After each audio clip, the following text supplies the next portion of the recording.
Hey everyone, and welcome to Isms by Josie. Today we're going to be doing a product review for Gelish Dip Powders, and the design that we're going to be working on today is the Midnight Sky.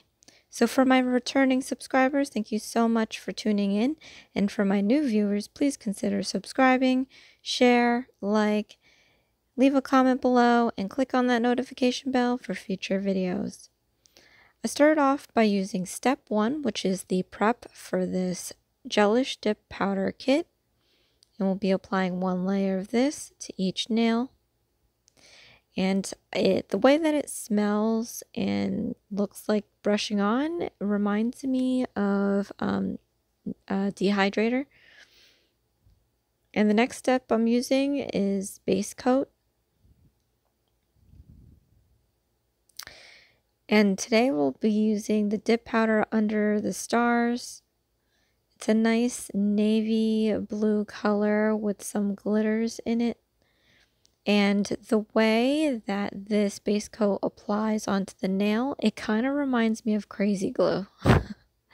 So, I mean, even the smell a little bit, I don't know what they use to make these bottles but just the way that it smells and applies, it reminds me of crazy glue.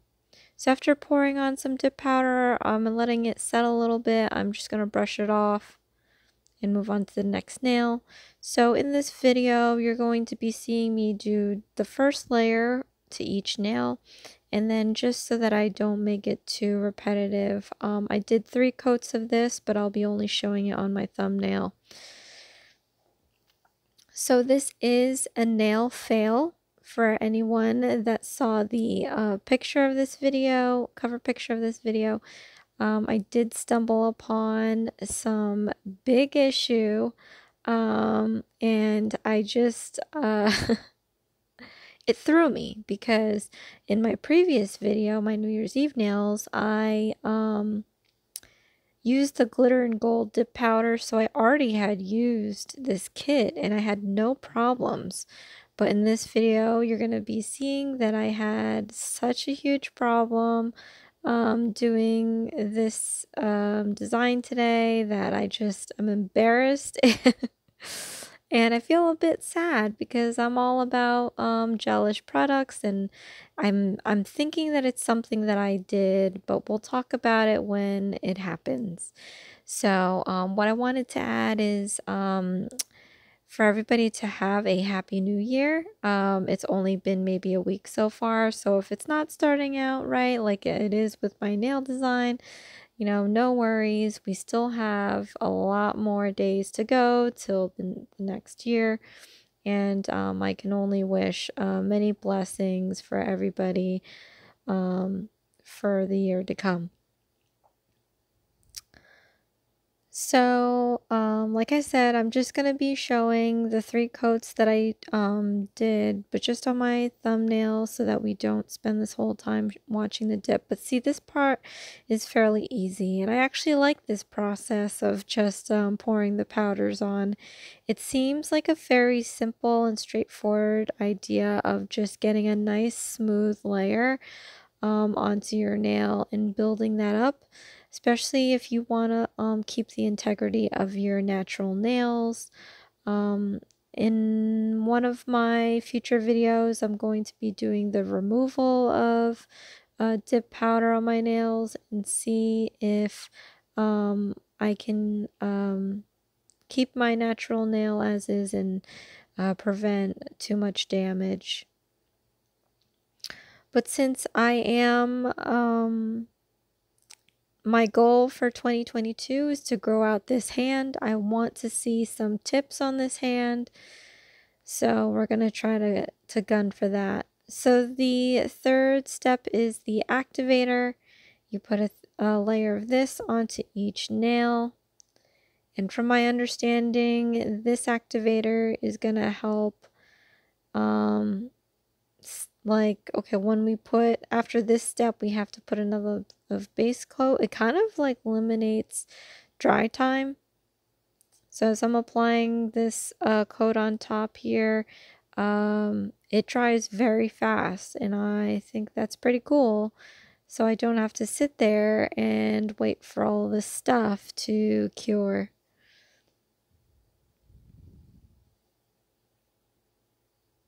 And I think that's very convenient because I do regular nail polish on my shorthand side, and that dry time is just, it's brutal. I mean, it's overnight. So the next step they said is to file your nails. So I'm just going to take this opportunity to make sure that my edges are nice and smooth. My tips are balanced and even. And I'm going to do an overall filing, as you see here, of the surface of my nail because even though we had poured the dip powder evenly on the nail and it seems like it's applying nice and smooth, it's not. They've got some, areas that had more powder than the others, and I just want to make sure that I balance all of that out so that when I do put a top coat on, that the finish will look super nice and smooth. And this is something that you should do anyway. I do this with my poly gels. I do this with my builder gels. I haven't done acrylic yet, but I can imagine you do that with acrylics as well. So after I use my, I think this is the medium grit file, I'm going to go down or go up the line. The higher the number, the finer the file, and then I'm going to use a buffer just so that we can eliminate any divots and scratches on the surface of the nail. Although in my previous videos, I don't remember which one, but I've determined that all this filing and buffing is great for a nice smooth nail, but is kind of unnecessary because even when you put a top coat over it, and this is like regular shiny top coat, I don't know how it would be with matte top coat, but with shiny top coat, I think it just fills in any scratches that you don't see them after your cure anyway. I mean, I can imagine it might be the same for a matte top coat, but who knows, because when you have a matte finish, you can see everything.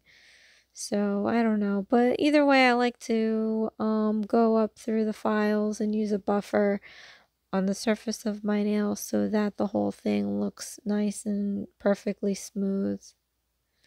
And I'm not applying too much pressure because in my mind, I did 3 layers of this and I just am too afraid that I'm going to file it too much to where the whole nail just goes away. I don't know. Because I can only imagine how much thickness it is with 3 coats.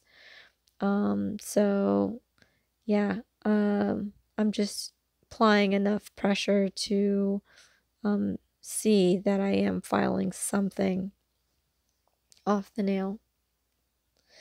And this part is not where I ran into trouble. And for the most part, this system is fairly smooth sailing. The prep reminds me of dehydrator. The way that it applies, it kind of smells. And when I say smells, it doesn't smell bad. It's just I use the Gelish dehydrator, and it's, for me, it's fairly simple to similar to it. And then the base coat. Now the base coat reminds me of Crazy Glue, the way that it applies and smells. So I'm a little timid about these bottles and touching them with my skin or anything. So, and the way that that base coat smelled, again, it's not like strong. It's just, I work with Crazy Glue as well. So I know that smell, and it was fairly similar. The activator, I don't know. I didn't really like smell anything from it. And it applies like dehydrator, but I doubt that's what it is. So I have no idea what that's similar to. But yeah, so far so good.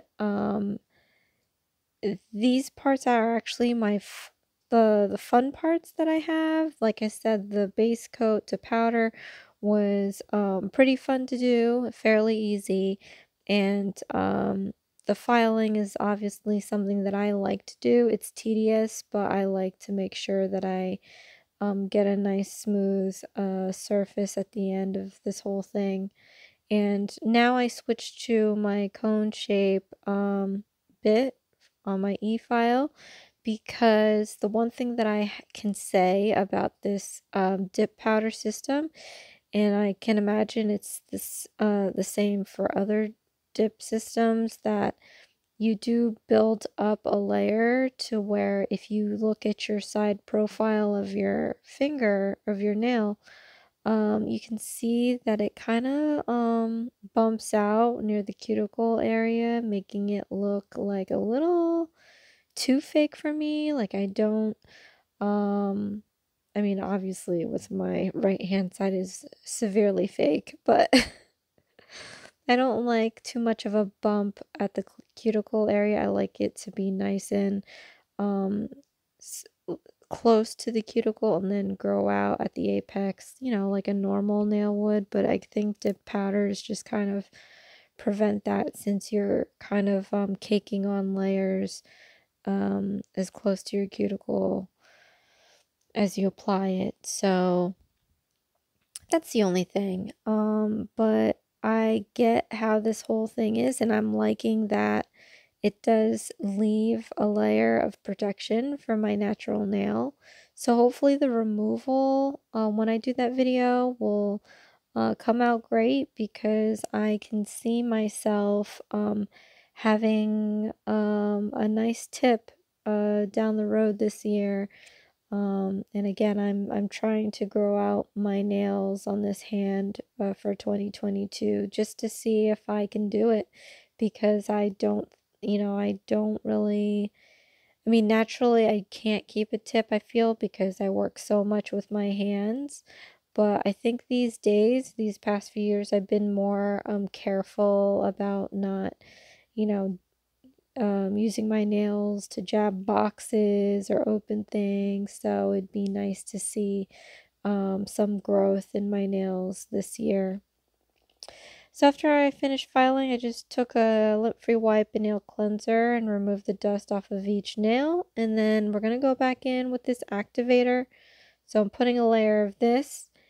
And the step after that asks you to do a dry wipe, and I have no idea what the hell that is. So what I did was I took a dry lip-free wipe and I just wiped the crap out of it, thinking that that's what they wanted me to do. If I am not right about that, just leave a comment below. But the next step is applying 2 coats of top coat. We're nearing the end of this whole powder system here, and it was very fun to do up till the point where we're reaching where I had my nail fail. So this is the first coat, and it seems to be going fine, and I'm liking how this is looking. It's very smooth. The color is dark in video. It's a little dark in person, but you have those glitters. So as you can see here, I'm putting on a layer of this top coat, and as soon as I do this third swipe, that's it, I'm done. The brush stuck to the sticking nail, and I was like, what the hell just happened? Like, what is this? Like, I have no idea. Look at it. And I tried to pull it off as hard as I can. And when I did, boop, the bristles came off. And I'm like, okay, well, that sucks. What do I do now? I'm like, what the hell is this? I just don't understand. I mean, maybe 3 swipes wasn't a good idea, because I'm thinking that the top coat hit the activator and it had time to mingle and it was drying, and this is the bristles drying on my nail.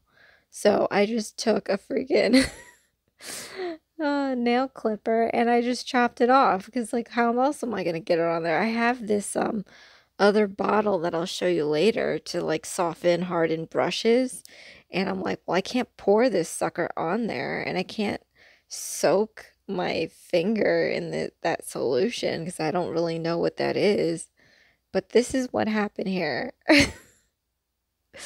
So I was like, okay, well, I'm not going to do this entirely over again. So let's just file the bristles smooth so that I can just continue on my merry way, because I already had spent so much time doing this stinking dip powder thing that I didn't want to have to scrap the video or start all over. And you know what? If you've seen my previous videos, I haven't really had a fail.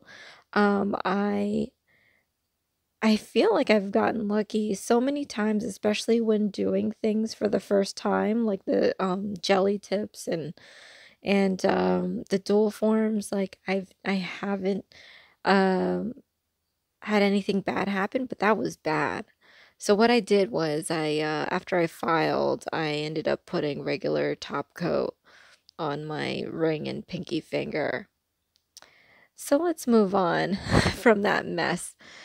I'm using a Born Pretty stamping plate. I'm gonna have to leave the number in the description below, but I'm using this Stars design, and I'm using Born Pretty stamping polish to do the stamp, and we're going to be using it to fill in some of these shapes as well. And I'm going to be applying this to each nail, and I'm going to be rotating it, only picking up a few pieces just to give it variation from nail to nail. And after I had done that, I am going to be taking this Gummy Jelly by Nail Couture and the shiny, putting it on the whole entire nail, and I'm going to be putting on some of these stars. I have hollow stars, and I have this iridescent blue star. And what I wanted to do is, there's already that dip powder with glitter, so we have like the background of stars, and we have the stamping design with stars. Now we're just going to add some dimension by adhering these hollow stars and iridescent stars. I'm going to seal it again with top coat. So at least for me, and hopefully when I take my photo at the end, you can see like the dimension that it creates, because we're basically layering these stars on top of each other, creating that dimension. So on my middle finger though, I have this it's like a moon decal. It's like a metal, little foil piece. I don't know what to call it. But that's going to be my moon, and I'm going to put it on my middle finger. And like I said, I'm just going to use Modelones top coat. I like this top coat because it has some thickness to it. And after that's all cured, I'm just going to go in with a lint-free wipe and make sure that I get all my any kind of residue on there, powder, sticky layer, what have you. I just want to get that all off. So here's the bottle of the brush restore, and that's what you use to soften the brushes if they get hard, assuming that the activator and any other liquid on the brush makes it hard. I didn't know if I could like just soak my whole nail in there, but what's done is done. I'm gonna have to buy another bottle with bristles. But anyway, I'm rubbing in some nail cuticle oil and rubbing it onto each nail. And I'm really hoping that, I mean, I actually salvaged this design. Not that it was horrible, but I lost a brush from this whole debacle. So I'm just going to have to, like I said, buy another bottle. But I don't think that'll be anytime soon, because I don't want to like just buy one thing. I'm going to have to like wait till I need other stuff to get it. So I think after some of these steps, if I do this dip powder again, I'm just gonna skip to using regular top coat. But here you can see the dimension kind of, but that dip powder with the glitter in the background makes it cover up the rest of the sky. So there you have it. This is Isms by Josie. Please share, like, and subscribe for future videos. And thank you for joining me on my product review for Gelish Dip Powder and watching my epic fail and losing a brush from one of my bottles. But thank you so much for watching. I'll see you again next time. Thanks. Bye.